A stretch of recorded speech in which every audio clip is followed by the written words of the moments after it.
This video is brought to you by Squarespace. Good morning. Another day, another real world test. Today, we're doing it on a watch. This is the Skagen Falster 3, a new Wear OS smartwatch. Basically what I'm gonna do is I'm gonna go throughout my day and check in on the battery. Also talk about some of the features that I'm using as the day goes on. And then hopefully by the end of the day, we'll see kind of a good example of all the things that it can do, what it's good at, what it's bad at, and how long the battery lasts. But first, clearly, I need coffee.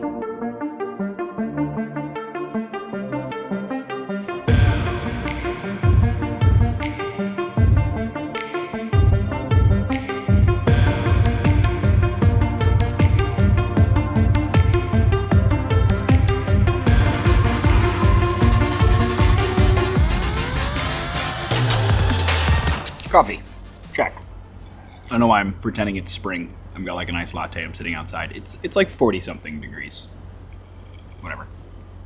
I miss spring. Now, real quick, let's talk about some of the styling of the watch. And like, arguably, and I said this in my complete walkthrough, which you can click the link below if you didn't see that yet, but every publication calls the Skagen Falster in particular one of the best looking smartwatches out there, and I don't think they're wrong. One thing I'm not terribly excited about is the band. This is supposed to be a leather band, but honestly, it's kind of like a thin piece of leather taped to some rubber or silicone or something. And it doesn't have the same feeling as real leather would, but thankfully, it does have interchangeable bands. So you can actually use any quick release 22mm band that you can find on Amazon or wherever else and swap it out. So at least you got that option.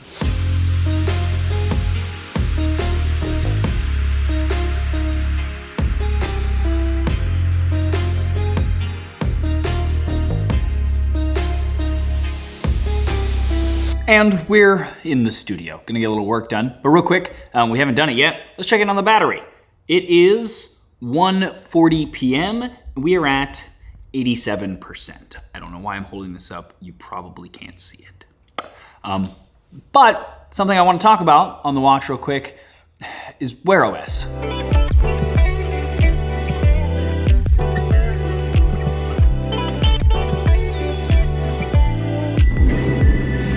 Okay, so as I said, the watch runs Wear OS, and that means that it's gonna be a very similar experience to any other Wear OS watch. But everyone has bad things to say, and frankly, they're not wrong. We'll talk about that more in a sec. But first, I wanna talk about some of the things that Wear OS, I think, does right. Okay, so Wear OS feels very much like a full OS on the watch, and that's a good and a bad thing, frankly.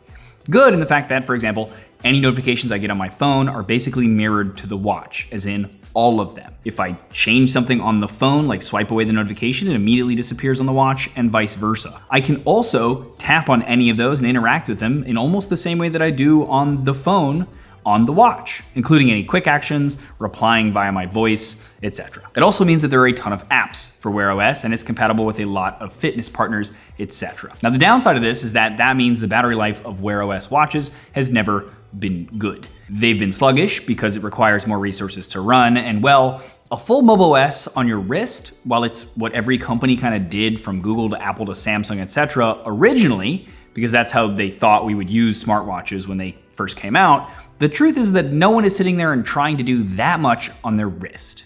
Instead, we just take out our phones. Well, this does mean that Wear OS itself is still kind of a clunky experience, and it could be optimized, but Google just doesn't really seem to be paying attention to it for whatever reason. I am at least happy that Skagen and Fossil, the group that owns Skagen, did add some of their own features to it, and I think it kind of helps not only differentiate their Wear OS watches from other ones, but it just kind of fixes some of the shortcomings of Wear OS in the first place. First thing they did was they gave it 1 gig of RAM, and Wear OS, I feel like 1 gig should be the minimum requirement, because that makes it so much better than the 512 that they had in the Falster 2, for example, and the 512 that just a lot of other companies are also using. And then to try to help with the battery issue, they actually added in their own 3 modes for the battery. Needless to say, they have some modes where they restrict certain parts of Wear OS in order to get the battery to last a lot longer. Now, personally, I have set this one to extended mode. For me, that's actually the perfect use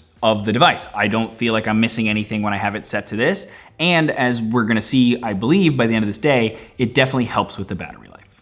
Okay, and it's been a bit now. been working here for a while, so let's check in on the battery. It is 4:06 p.m. and we are at 79%. Again, you probably can't see that. Hey Google, turn off the work lights.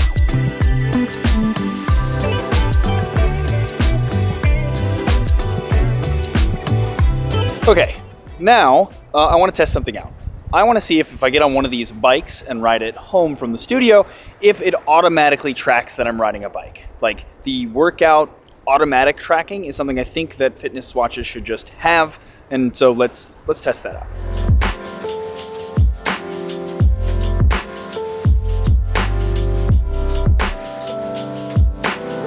Okay, did it. Running a bike in winter, not the smartest idea. Even dumber is not wearing gloves. My hands are numb. But let's see if it calculated the ride. And it looks like it did. So that's pretty cool. I mean, that route's not accurate. I didn't ride through any buildings. And also it seems like it started a bit late, but it got a decent amount of it. Okay, but now let's check in on the battery like we do. It is 6:50 p.m. We're at 59%. And I am late for dinner. So that's where we're going now.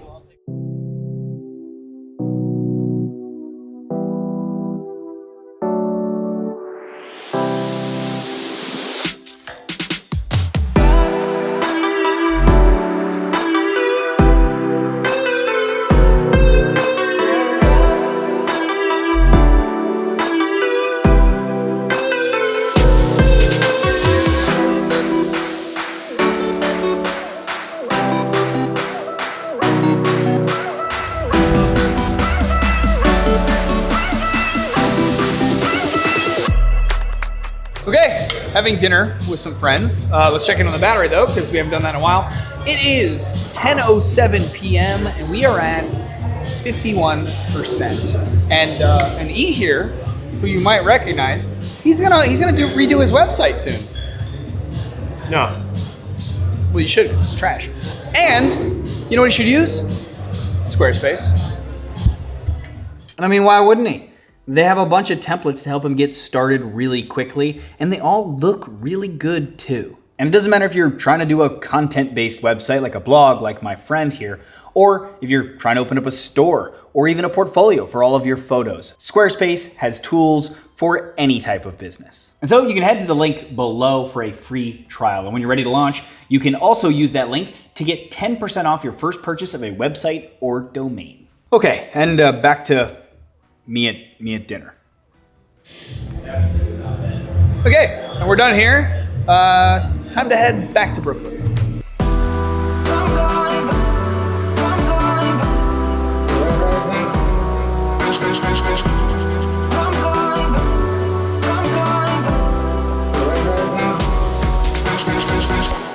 There you guys, calling it a night. It is 11:47 p.m. and we are at